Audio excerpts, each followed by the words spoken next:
하나님 중심의 교회. 우리가 살면서 잘하고도 욕먹는 경우가 많습니다. 봉사 잘하고 헌신 잘 해놓고 그리고서는 괜히 생색을 낸다든지 아니면 쓸데없는 짜증을 낸다든지 해서 괜히 욕먹는 사람이 있어요. 가만히 있으면 칭찬받았을 것을. 잘하고 욕먹는 경우가 많습니다. 오늘 본문에 아나니아와 삽비라도 잘하고 욕먹은 케이스예요. 아니, 잘하고 벌받은 케이스죠. 분명히 봉헌을 한 것, 헌금을 낸 것은 잘한 겁니다. 잘한 거예요. 안 하는 것보다 훨씬 낫죠. 근데 결과는 정죄받고 벌받고 죽었습니다. 왜 그럴까요? 그들은 봉헌을 하는 데 있어서 하나님 중심으로 한 것이 아니라 자기 중심으로 제멋대로 봉헌을 했기 때문입니다. 그래서 그게 안 하느니만 못한 봉헌이 된 거예요. 우리도 교회에 나와서 신앙생활을 하지만 교회라는 데가 사실 하나님과 관계하는 곳이거든요. 하나님과 관계하는 곳이고 여러분들은 지금 하나님을 만나시고 있는 중입니다. 이 신앙생활은 하나님과의 관계인데 그런데 하나님 중심으로 맞춰드리지 않고 내 멋대로, 내 맘대로, 내 편한 대로만 한다? 그건 하나님께서 기뻐하시지 않는 모습일 수 있습니다. 아나니아와 삽비라가 심판받자 그 이후 초대교회는 새로워지고 부흥하기 시작합니다. 초대교회가 이루어지고 나서 성경에 이 초대교회의 이 부흥 장면을 기록한 사도행전에 보면은 교회라는 단어가 등장한 것은 바로 오늘 이 아나니아와 삽비라에 대한 심판이 완료된 이후에 교회라는 단어가 등장합니다.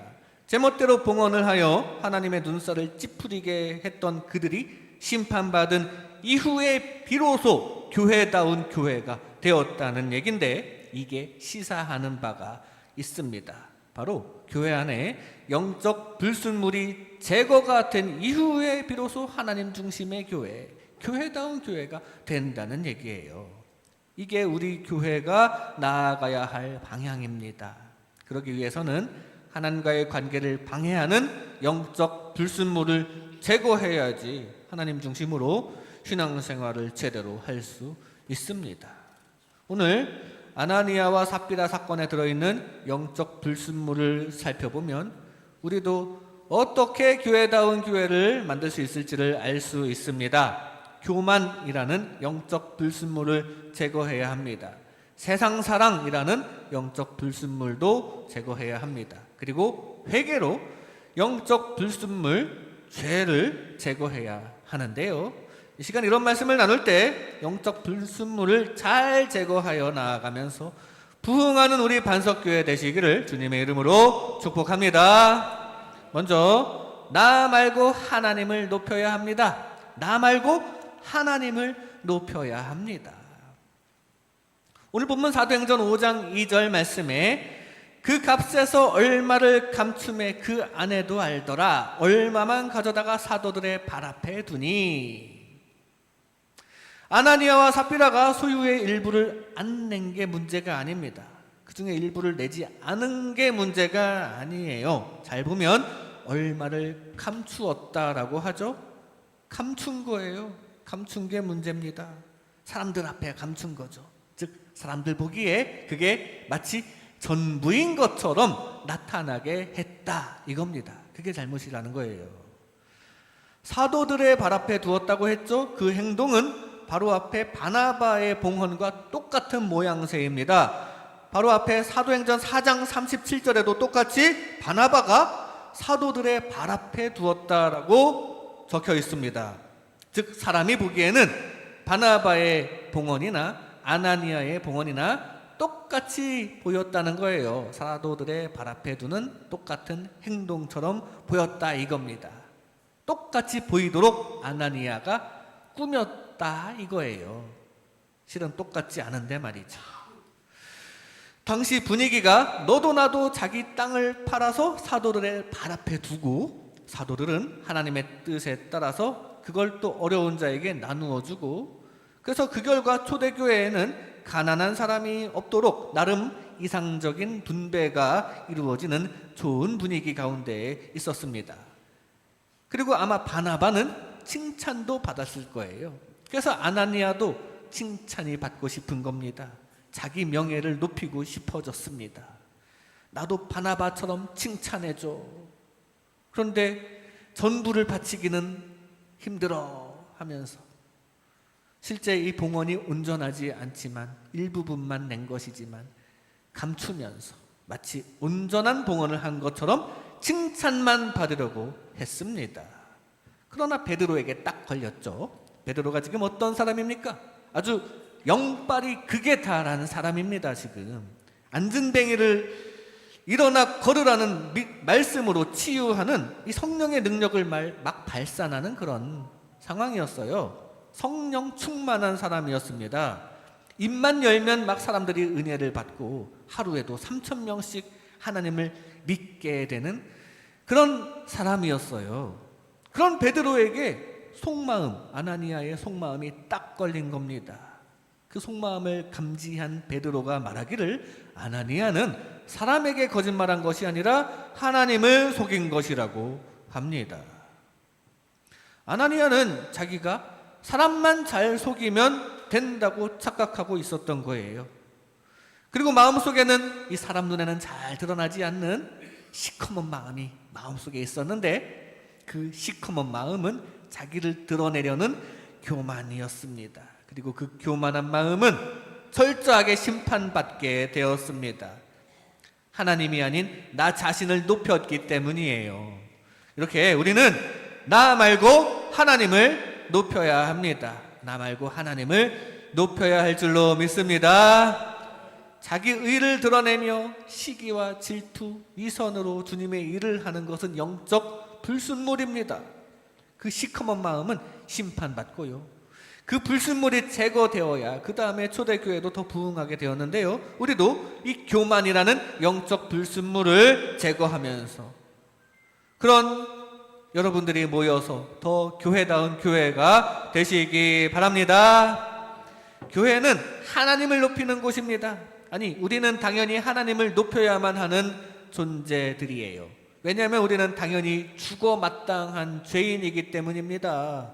조선시대 사극에 보면은 왕 앞에서 사소한 흠만 있어도 죽여주시옵소서 하면서 고개를 숙이는 것처럼 우리가 바로 하나님 앞에 당연히 나는 죄 때문에 죽어 마땅한 사람이 되는 게 그게 사실 맞는 것입니다. 근데 하나님께서는 죽이지 않으시죠. 값없는 은혜로 우리를 살려주셨거든요. 영혼을 살려주시고 또 이렇게 세상살이도 허락하시고 또 심지어 복도 주시는데 그렇게 해주신 하나님을 높여드리는 게 당연한 일이에요. 그리고 그 당연한 일을 잘 하기 위해서 교회에서 이렇게 모이는 겁니다. 당연한 일, 당연한 예배와 당연한 찬양을 좀 더 형식적으로, 좀 더 체계적으로, 좀 더 시간과 장소를 정해서 이렇게 모여서 하고 있는 중인데 이게 바로 교회의 의미입니다. 당연히 하나님을 높이는 것을 제대로 하기 위해 모인 거예요. 교회는 하나님만 높이는 곳이지 아나니아처럼 사람이 인정받고 높아지려고만 하면 안 된다는 것을 기억하시기 바랍니다.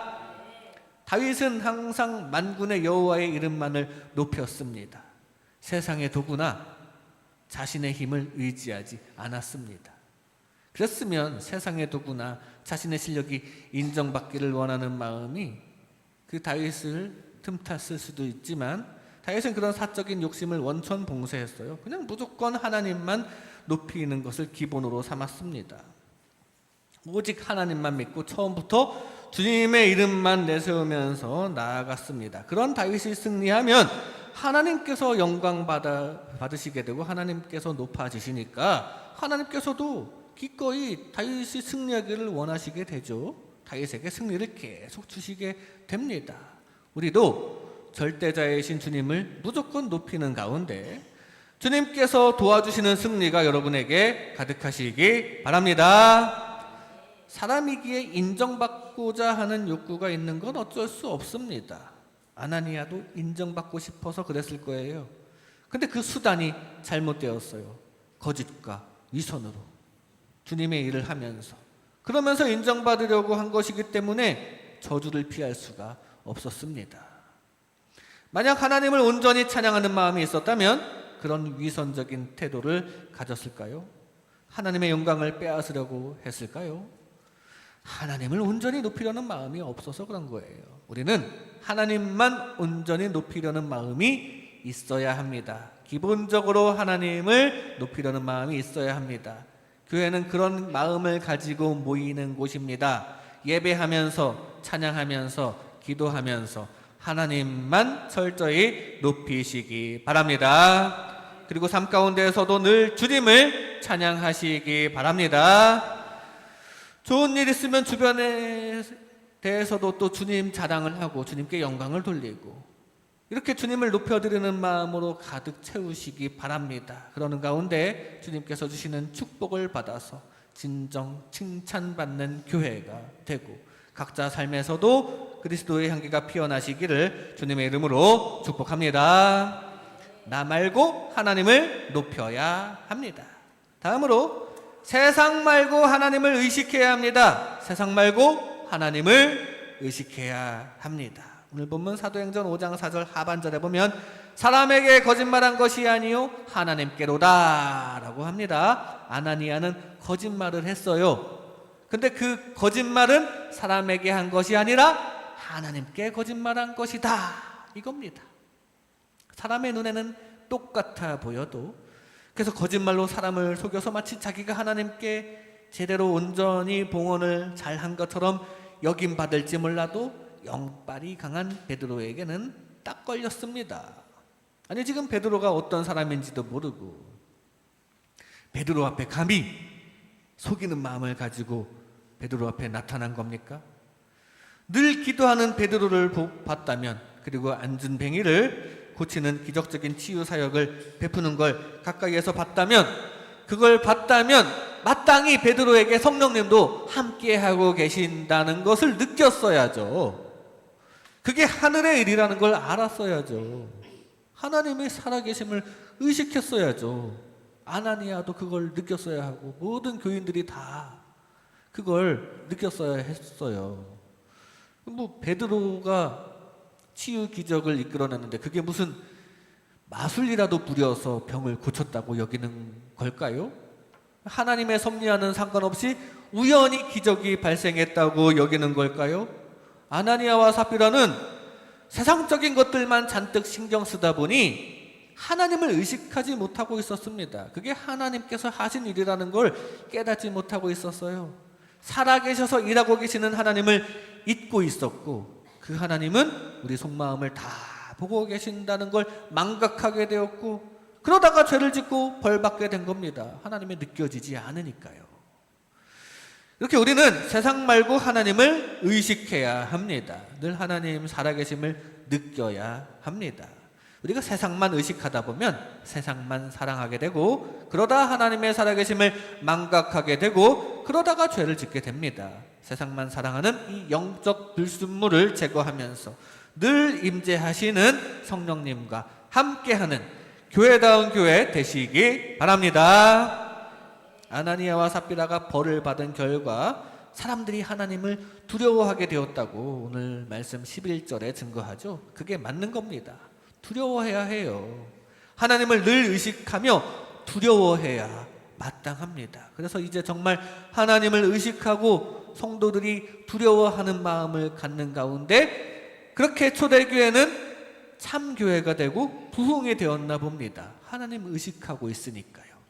우리도 늘 살아계신 하나님을 의식하는 가운데 주님께서 기뻐하시는 참교회가 되시기 바랍니다. 모세와 몇 번을 대면했던 애굽의 바로 왕은 좀 왔다 갔다를 많이 했습니다. 하나님을 느꼈다가 잊어버렸다가 왔다 갔다 했는데요, 애굽에 재앙이 떨어질 때마다 그때만큼은 하나님을 두려워하긴 했어요. 그래, 내가 잘못했어. 여호와가 의로우신 거 맞아. 너네 백성들 보내줄 테니까 이 재앙을 좀 없애줘 하면서 모세에게 계속 간곡하게 부탁을 합니다. 근데 그렇게 하나님의 살아계심을 느낀 건 그때뿐이었어요. 재앙이 멈춰지고 나니까 다시 완악한 마음이 바로 왕에 쏙 들어갔다고 수없이 많이 반복하여 성경에 기록이 되어 있습니다. 심지어 마지막에 장자의 죽음을 당하고 나서는 진짜로 여호와 하나님을 인정하고 백성들을 완전히 보내놓고 나서도 뒤늦게 후회하고 마음을 돌이켜서 이스라엘 백성들을 다시 추격하는 실수를 저지르는데, 이거 현실을 보다 보니까 하나님을 망각하게 된 거예요. 자기들이 노예 삼던 사람들이 다 가버리고 나니까 그 현실을 보니까 그게 너무 아까워서 하나님의 살아계심을 잊어버리고 다시 추격을 했다가 홍해에 수장되었습니다. 세상 것들만 생각하다가 하나님을 잊어버리는 게 실수예요. 세상 것들만 생각하다가 10가지 재앙을 내리셨던 이 두려우신 하나님을 그냥 망각해버리는 큰 실수를 저질렀던 것입니다. 우리는 그런 실수를 저지르지 말아야 합니다. 절대자 하나님은 정말로 무서우신 분이거든요. 정말 무서우신 분을 망각하면 안 돼요. 그래서 예수님께서도 마땅히 두려워할 자를 두려워하라, 지옥에 던져넣는 권세 있는 하나님을 두려워하라고 예수님께서도 말씀하셨습니다.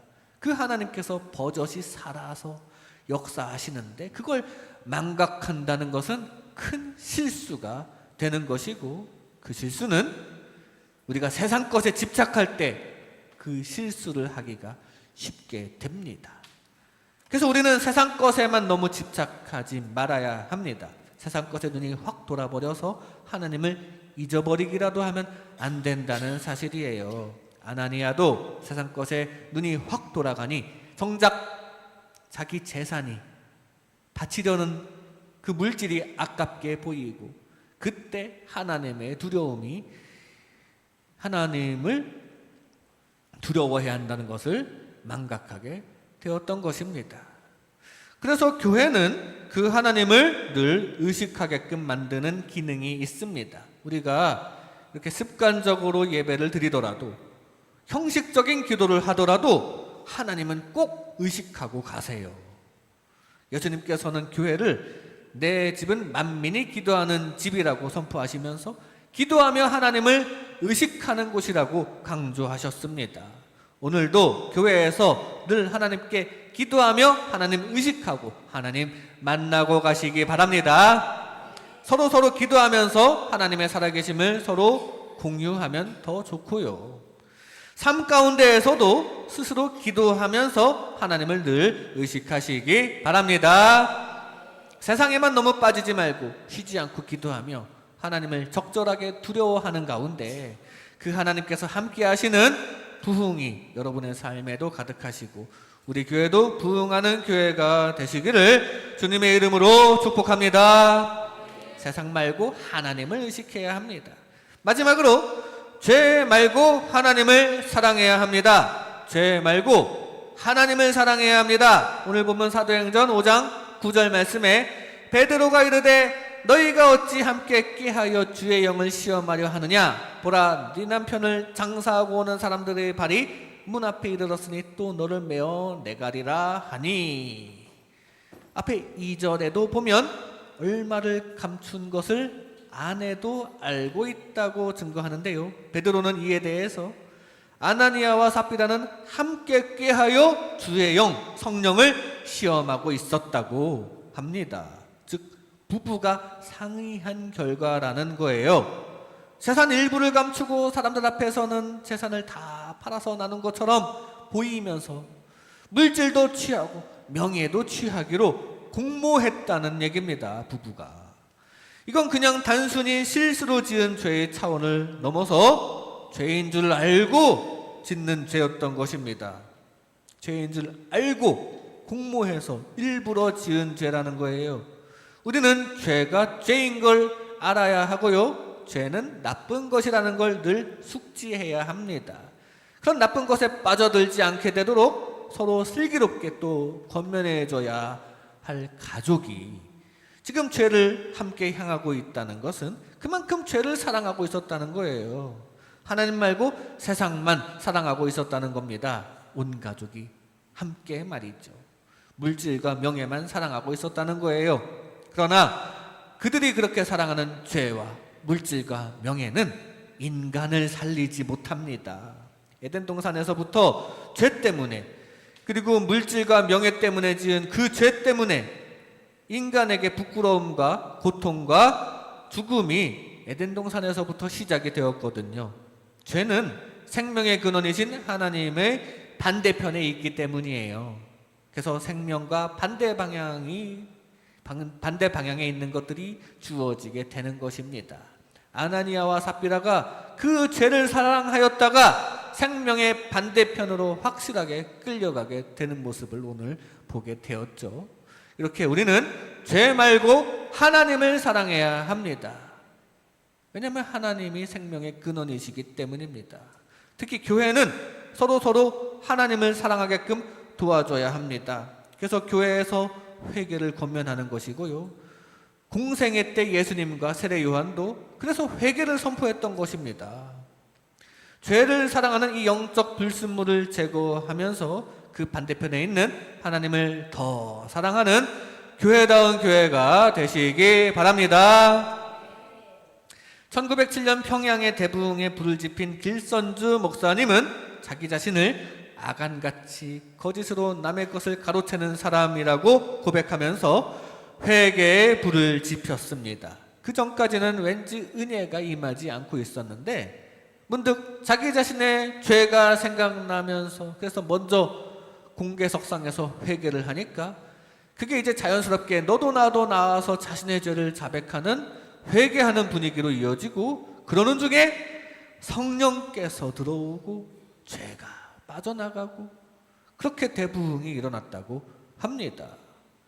교회가 나아가야 할 방향을 잘 보여주는 사건인 것 같아요. 교회에서 우리는 회개를 해야 하고요. 죄와 멀어지고 의와 가까워져야 합니다. 그리고 그것을 직간접적으로 서로 권면하면서 영향을 끼쳐야 합니다. 그리고 서로 선한 영향력을 행사해야 합니다. 그러라고 이렇게 모이는 거예요. 그러라고 이렇게 시간과 비용을 들여서 먼 길 마다하고 교회라는 곳에 출석을 하는 것입니다. 서로 선한 영향력을 주고받으라고 말입니다. 우리 교회도 서로 선한 영향력을 주고받는 아름다운 교회가 되시기 바랍니다. 사도행전의 교회라는 단어가 오늘 본문에 처음 등장하는데요. 사도행전에서는 오늘 처음 등장합니다. 근데 전에 예수님께서도 교회라는 단어를 사용하신 적이 있었습니다. 베드로를 칭찬하시면서 교회라고 말씀하셨고, 또 만일 네 형제가 죄를 범하거든 가서 너와 그 사람과만 상대하여 권고하다가 만일 그들의 말도 듣지 않거든 교회에 말하라 라고 또 말씀하셨는데, 죄를 지은 성도에게 권면하는 방법을 제안하시면서 교회라는 말씀을 하셨습니다. 죄를 지은 성도에게 권면하는 것, 그게 교회의 역할이라는 얘기예요. 죄를 돌이키기를 권고하는 것이 교회의 중요한 역할이라고 말씀하십니다. 교회는 이렇게 서로 죄의 길로 빠져나가지 않게 이끌어주는 공동체가 되어야 합니다. 아나니아와 삽비라는 그러지 못했어요. 사실 그들도 가정으로서 작은 가정교회를 이루고 있었는데 그 교회는 제 기능을 수행하지 못했습니다. 둘 중에 하나가 사람들을 속이고 명예를 취하자라고 말하면 나머지 하나는 그게 죄인 것을 감지하고서는 그러지 말기를 권면했어야죠. 근데 그러지 못했어요. 우리는 그런 교회가 될 것이 아니라 서로 선한 것을 권면하는 교회의 기능을 잘 수행하는 저와 여러분 되시기 바랍니다. 이웃사랑 하랬다고 죄 지으면서까지 죄 짓는 이웃을 사랑하고 같이 죄 지으라는 얘기는 아닙니다. 이웃사랑도 하나님 사랑 기준으로 해야 하는 거예요. 하나님 사랑을 더 기준 삼아서 보면 죄가 죄인 줄 알게 되고요. 하나님을 더 사랑하자고 적극적으로 권면하는 중에 알면서 짓는 죄가 방지가 될 것입니다. 하나님을 더 사랑하자고 권면하는 게 결과적으로는 더 훌륭한 이웃사랑이 되는 거예요. 바라기는 하나님 사랑을 기준 삼아서 사랑이 가득 채워지는 하나님 기뻐하시는 우리 교회가 되시기를 주님의 이름으로 축복합니다. 이 시간 하나님 중심의 교회, 하나님 중심의 교회라는 제목으로 하나님의 은혜를 나눴습니다. 나 말고 하나님을 높여야 합니다. 늘 진심으로 주님을 높이는 찬양을 하는 가운데 교만이라는 영적 불순물을 제거하시기 바랍니다. 세상 말고 하나님을 의식해야 합니다. 하나님을 의식해야 합니다. 늘 기도하며 주님의 살아계심을 느끼는 가운데 세상 사랑이라는 영적 불순물을 제거하시기 바랍니다. 죄 말고 하나님을 사랑해야 합니다. 하나님에 대한 사랑과 회개를 통해서 죄라는 영적 불순물을 제거하시기 바랍니다. 그리하여 하나님의 축복이 가득한 진짜 교회와 각자의 삶이 되시기를 주님의 이름으로 축복합니다.